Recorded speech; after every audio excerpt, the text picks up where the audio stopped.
Guys, welcome to the video. So I thought I'd do a video about my Wonder Lard experience. So I was meant to do it a few days ago, but life's just sort of got in the way, so I'm doing it now whilst I've got some spare time. So kind of briefly went over it on a short I did on the channel about what Wonder Lard is, but it's hosted in Bristol at Bristol Independent Gaming, and a load of people sort of clubbed together, herded by Dave Hunter, and just put a load of games on to do with any period really, but it's around Too Fat Lardy's rule systems. So lots of different games, obviously pretty sure almost all their games covered.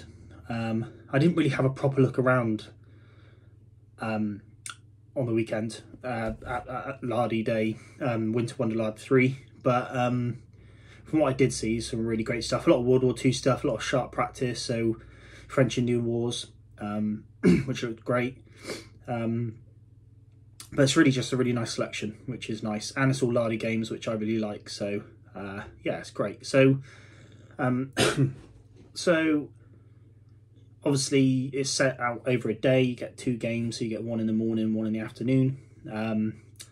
So my first game, which is really a really good game, really good fun, it was Chain of Command in 28mm. Excuse me. Chain of Command in 28mm, and it was on a 8x6 table, and it was at Arnhem, so it was based based in Arnhem, so it's British powers facing off against an SS, a couple of SS platoons. So that game was fun. I was teamed with, came across as a very experienced player,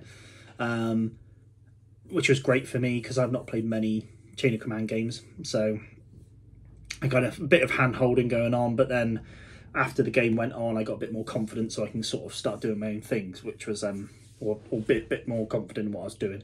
So and my 2 opponents again were quite experienced, so that also helped because it was a very friendly game. So I was bouncing ideas off my teammate, had a chat with my opposition, had a chat about a few things. They were giving pointers, and then there was one chap running the game and another one sort of assisting as well. So again, they were giving sort of tips. I think the scenario of the game was quite tough. So it was a probe mission, which is essentially just get up the table. So we were playing on an 8x4. So 8x4? 8x4, 8x6? 8x6 I think it was. Really long table, quite wide. And it was almost in 3 parts of the table. Okay, so going lengthways, you had a wooded area running the whole length of the table. You had the main sort of middle third, which was some buildings dotted up with a main roadway, and then the last third was just a woodland again. So it kind of divided the table into 3 bits, which was interesting. But yeah, it was quite tough because essentially we just had to march up the table against experienced sort of German forces. Again, I think we were always up against it. We didn't have great options. Also, my dice rolling as always was terrible, but and the Germans just smashed it on like quite a few multiple phases, which just helped massively swing it in certain ways. But they had I wouldn't say easy, but they just had to defend this position, right? And we just had to march at the table at them. So and it was tough, but the forces was 2 platoons. So I had a platoon, my gaming partner had a platoon, and the same against Germans. So I sort of deployed on one side of the table where all the woodland area was. My mate deployed the same sort of on the other side. As the game went, he sort of tried to push up into the woodland, and then basically a whole German platoon deployed, which sort of shut that out straight away. So he ended up sort of bouncing into the middle, trying to go up the centre through through the buildings, which, to be honest, it was just bog. It was bogged down everywhere. It was tough to get moving, tough to do anything really without suffering casualties. And then I deployed in the woodland, sort of halfway up the table. So our jump off point, you know, we were almost halfway up. So that was a plus, a bonus. But I deployed sort of halfway on the table in the woodland, and really my whole platoon was just trying to beeline up the woods, which was really tough to do because my opposing player deployed a couple of MGs that were just sort of, at one point I just had to march in tactical towards some MGs, trying to just get up to them because I just couldn't really do anything. But it was interesting. It was good. Again, like any experience in Chain of Command for me is good because I'm still learning the game. I'm not sure how I would have done stuff differently. It was a tough scenario. I still very much enjoyed it. The 28, as I said, it was in 28mm, and all the miniatures are really, really nicely painted. The board was incredible. It's actually shown on War Games Strategy Facebook. They uploaded a load of photos, and the table I played was on there. So it's a really nice table.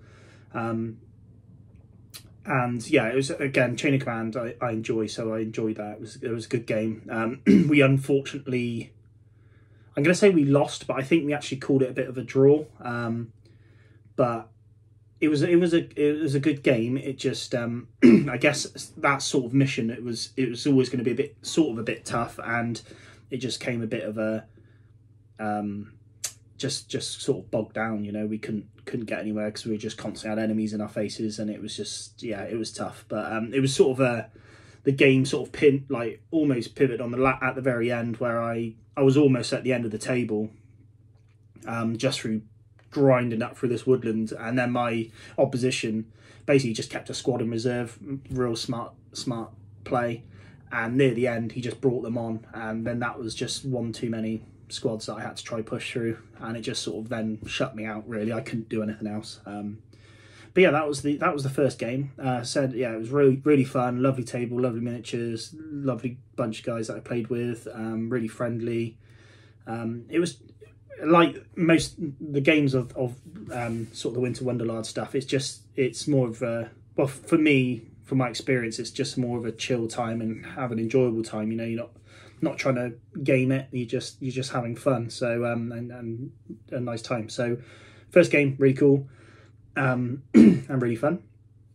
Second game I played was, I've got to remember this now, I think it's Packing Heat, which is a rules set that is currently in sort of pre-production, I guess. So it's almost finished. I believe it's gonna be released by Right Swiss Press, or, you know, Two Fat Laddies sort of sister company for the rules. I think it's gonna be released under that. And it's a very lardy feels about it, which is great, because from few lard systems I've played, it's quite easy to sort of play this game without ever playing it before, because it shares sort of similar things. But it's basically it's a small, very small skirmish game. So we played a 4-player game on a 3x3 mat, which was probably a smidge cramped for that table, 3x3.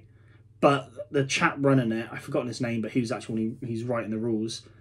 And he said he just wanted to put a load of, he wanted to have a 2-on-2 game. He wanted quite a few models on the board just to see how it played out. So I think he kind of knew it was going to be a bit clustered on the board, but that was what he was trying for.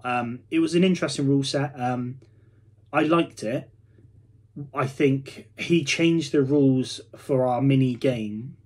So basically, like I said, you got squads. So we had 2 squads each of about 9 men, I think, 8 men, 9 men, and each individual person activates on a sort of a token. So a bit like Sharks Practice or something like that, where you're drawing cards, so you got a number that associates that sort of links to a model, and they activate. Whereas previously, I think he said he worked their activations differently, where people don't activate on a specific number, maybe 2 or 3 people share the same number or something like that. So you can, so we found it where we had like 30 chits in the bag, and you had to cycle through all of them until you got to a tiffin, for example, which is again similar sort of setup as other Lardy games. But yeah, we just found like some of these turns went on such a long time, which again, it was an interesting rule set, something a bit different from what I've done in a way, but also very familiar to Lardies.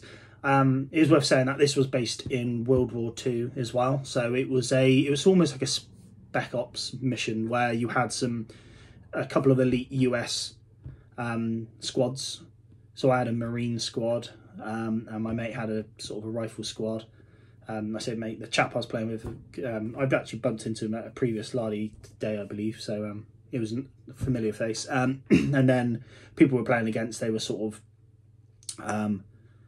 sort of SS Germans. So and the mission was, they had some sort of documents on the table somewhere. So there was, it was assaulting a SS HQ to find some documents, and we just had to find that.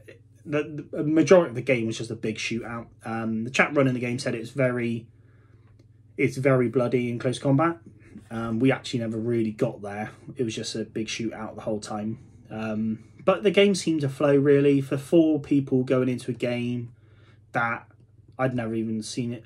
I had seen it before. I'll tell that other story in a sec. But for someone who hasn't played it before, you know, we were bouncing off the guy running the game, just saying, oh, what do we write? But to be honest, it was at the end of, I was kind of tired by the sort of the afternoon, so my brain started to switch off. But I think if I was a bit more with it at the time, I wouldn't have had an issue. You know, again, I didn't really have an issue. I was just bouncing off the games master, essentially just saying, oh, what am I rolling? Okay, fine. So yeah, I think it was easy enough to pick up and play. But yeah, I was going to say, I've seen this game previously where he ran the game as a mafia style squads, so it was almost like gangsters, like mobsters and stuff, which was really interesting, because this rule set's meant to be sort of, I guess you could say, World War One, World War Two, up until modern day. It's just small squad skirmish. So really interesting. Again, it's very familiar for Lardy stuff, rules and stuff like that. Obviously, he's heavily influenced by them. So yeah, it was again, it's just something different, and that's what I do with the Lardy days. When you sign up for it, they kind of say what games, any specific games you want to play, and I just make a point of saying, now just put me down for anything, and then you sort of play stuff you haven't played before, which is interesting because there was lots of different rules. There was another rule set being trialled there as well, I believe, which is to do Lord of the Rings, which looked really cool. So Lord of the Ring big battle stuff, which was cool. And yeah, there was plenty going on, which was great. So I'm looking forward to the next one, because hopefully I can get some cool games in again and try get some games I haven't played before, maybe. But yeah, so my experience around really good. Unfortunately, I had a mate's birthday party to go to on the night time, so I literally had to. I think our game finished around 4:45, our second game, and I had to literally pack up and go. So I didn't really get to stop and talk to many people, which is a shame. But yeah, I was against the clock, so I just had to go. But really enjoyed it. All the guys normally as well, afterwards they book a table in a local curry house and we'll go for a curry together, which sounds really nice. I haven't done that yet, but I might try do it next time. It's good fun, and obviously have a chat about your games and how you got on. I think I would love to try run a game one time. I think I've only been twice to this Winter Wonder Lard, and technically it's this only third time they've done it, but I haven't seen Pickett's Charge yet, or any American Civil War, so I'd like to possibly do that. I just need to experience playing Pickett's before I offer to run it. But yes, I'll leave that video there. But like I said, I've been saying for a while that I'll do a video on this, and I just haven't, because I've just been so busy at work and life in general that I haven't had time to really sit down and been in the mood to do it. So, but here it is. I hope some of you enjoyed it. I would absolutely recommend doing Winter Wonder Lard. It's great. I think it was £10 for the day. And yeah, you get 2 games. They're run for you. You don't have to bring anything. You just bring yourself, which is great. So, right. Thank you very much for watching, guys. And as always, keep an eye out for any videos due in the future.